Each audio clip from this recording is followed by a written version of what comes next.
All right, so I'm done trading. You probably can tell by my voice. I'm not happy today. Not happy. All right, anyway, we're up 626 and yeah. Not happy. Not because, I mean, we're up good, but I didn't like the way we got it. I didn't like it at all. And I think it all happened because of Tesla. So we took a trade on Tesla. It was a good trade, but could have been better. And yeah, it could have definitely been better. And anyway, so this was, and I'm kind of not happy with myself because I'm watching it and I'm like saying to myself, yo, this was pretty much what you wanted. And I think the reason why I'm saying this now is where Tesla is right now, we would have been $1,000 just on Tesla alone, but we didn't plan it, we didn't manage it properly. And yeah, we didn't manage it properly at all. And that's what's kind of annoying me right now. And because of that bad management, I went into the ES. I took a trade on that and jumped in, had a bit of FOMO, lost $100 on it, then jumped out. And then jumped in with a lot of size. It was a bit risky. Made some money. I mean, I was a bit convinced that it was, it was a good, it would work out, but it's not the way I want to trade. Anyway, so let's talk about it. So I first of all got into Tesla with two contracts at 10:01:36 and 37. So 10:01 on this candle. Okay, yeah. So initially we had a trend line. Candle broke the trend line, and I felt we were in a demand area. But it wasn't, so it went down a bit. I was negative for about $200, and I thought, okay, yeah, whatever. But the thesis on Tesla is we're double bottoming. We should start heading up, and heading up well. And I don't know, something just got into my head that was telling me, oh, the voices. Then I got in with two more contracts and then one more as we're going down. So I was just scaling in. Which again is dangerous, but I was convinced that, okay, this should be the bottom, this is the daily demand, and look at this. Oh, we got here, we're about $600 up, started to pull back. I was looking at the SPY, and the SPY just kept going down. I thought, ugh, this is probably not going to work out. And I think also because I'd already lost $500 on Tesla on my other account, which I shouldn't have gotten out. Someone was telling me, just stay in because you do realize that this is a demand area. Tesla is double bottoming. We should be going a lot higher. This pretty much the thesis. But obviously that wasn't to be. And I was very upset that I got out so early. Only had $226 from a trade that was up $500 at one point. But it's not that it was the fact that I got out when we're pulling back. And I was like, okay, this is a very long red candle, or at least we've been selling a lot. Chances are this could be a wedge, but we could always come back, double bottom, and head back up. So I was actually thinking of doing that. But then I was saying to myself, oh, I should have traded the SPY, and that was where FOMO started to kick in. Because initially I was like, hey, just be patient. Don't let this thing get to you, because look at this run. Look at this. And I remember saying to myself, I said, we're shaping up for a big drop today. And yeah, we are getting the drop. So part of me is kind of upset that I did not plan to take it. I did not say I didn't say when price gets to this region, because I already plotted it from this early this morning. When price gets here, let's take it short. I wasn't thinking like that, because I was like, Tesla is shaping to go up. And I think AMD as well. And it's still going up right now as we speak. I'm just a bit upset about that. I'm happy that we're green. but I'm upset with the way I traded. Like I don't want to say this in a very, I know it sounds weird, but I'd rather be red and trade well and say, okay, at least we traded well, than be green and trade rubbish. I don't like trading that way. I prefer to, at least trade properly and do things in the right way.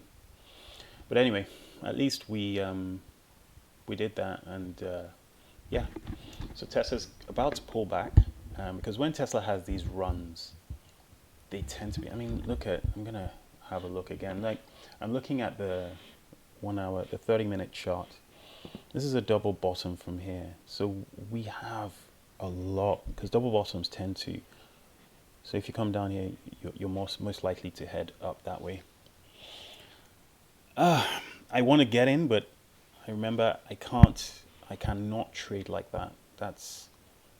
I'm not allowed to trade like that. Yeah, we have a lot of room. One, two, we may have another third leg all the way up here. I need to get, and then also my heart rate monitor on my phone was warning me that my heart rate was too high for being stationary. And that for me is not a good sign. That's a bad sign of stress. So that's another reason why I got out of Tesla, because my chest was beginning to, I was thinking that this is not a good way to get into a trade. I was very calm when I got into Tesla. I was actually, even when I was down, I wasn't panicking or anything. It was when I was looking at the SPY. And I think I need to work on that aspect of my trading when things, things are looking good. They're working out well. Things are working out. We're working out really well. We had this double bottom here. Part of me was like, okay, just get in with your contracts. But I waited till it got up here. And the thing is, what I need to learn is get in with the contracts here, because your risk is here. If you get in here, your risk is even higher. So you lose more. Because there's no difference between getting in here and getting in here. If you get in here and it messes up, if you got in here, you're still going to mess up, right? You have to look at it that way. At least some may argue otherwise. But yeah. So anyway, so that's my trading day today. I'm now going to do something else. I don't like I said, the way I traded the SPY. I first bought 20 contracts of the SPY calls, and I sold them made a little bit of one at break even. Yeah, I bought the first one and then lost $100 on the other one, which is fine. Then I now bought too many. I bought like 30 or 40 contracts. No, I bought 60. First I bought 30. And this was just pure formal. I was waiting for this thing, so I got in with the first contract here, because I was like, okay, do you know what? We're double bottoming here again. I got in with the first 10 here, and I got in with the next one here, and that's where I got angry. I was like, why am I buying it up here? Pull back a bit. And then maybe what I could have done was buy another one, but I thought, no, I don't want to. I was $200 already up, not really looking forward to trading this. Let's just leave it. And then when I got out, as I just canceled the thing, ooh, exploded. So it got up to this point, and that's why I got angry. And I just bought the many contracts here and then just took it up. All right. So today has confirmed something to me, which is I'm getting better at reading the charts, so much better, and that's making me happy.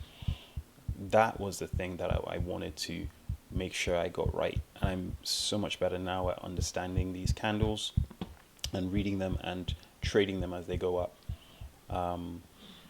Yeah, so hopefully, the SPY is double bottoming again. This could be another really potential good trade. And I had to use the 1 minute chart to see that. Yeah, we have another double bottom. So we could potentially get in on the break of this. Because if it does break, because we have another trend here, right? So if that trend just breaks, because we've double bottomed here, we should be heading back up. But Remember, there's also supply above us. But if we're able to, but we're getting many strong red bars, so maybe that's not a good idea. But let's just see what happens. If it works, we potentially could. No, there's no signal candle, but we could potentially. Oh, yeah, that looks good. If this candle finishes green and it's a small candle, and the next candle comes up, no, it doesn't look like it's going to. It looks like this is going down. So this, yeah, my thesis is probably correct. We are going in for a big drop. Yeah. So one thing I should learn today is, if your charting is that good, then just trade what you trade, and supply and demand helps you because it tells you where to get in. So we have that in our locker. Yeah, this is not. Hang on. What have we got? What have we got? Yeah, a double bottom here. This is on the 1 minute, obviously. We'll just do 10. Yep, 10 contracts. In we go. And let's see how long. And we're only risking $100 on this. We're not going any further than that. Maybe we might make $200 if we can. Right? Otherwise, unless we're going into a trading range, which will be super annoying. This does not look like it wants to work. So the stop is here. I think we've gone in with a bit too much. But let's see what happens, because that's really where our stop is supposed to be. So I think we've gone in with a bit too much size. We may also be experiencing theta burn because these contracts expire today. No, this does not look good. Nope, gone past our stop. All right, we need to get out. Yeah, that trade did not work.